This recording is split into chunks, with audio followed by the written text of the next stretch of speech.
In this question, you have to choose the option that correctly represents what does the association of histone H1 with a nucleosome indicates. Option A, DNA replication is occurring.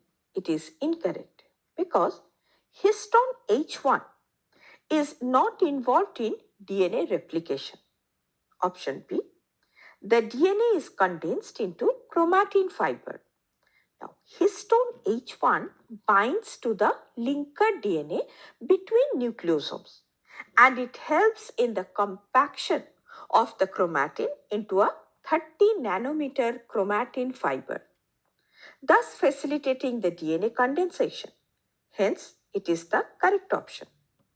Option C, the DNA double helix is exposed. It is also incorrect because the presence of histone H1 indicates that the DNA is compacted or condensed and it is not exposed. Option D, transcription is occurring. It is also incorrect because transcription requires chromatin to be less condensed to allow the access of RNA polymerase as well as transcription factors.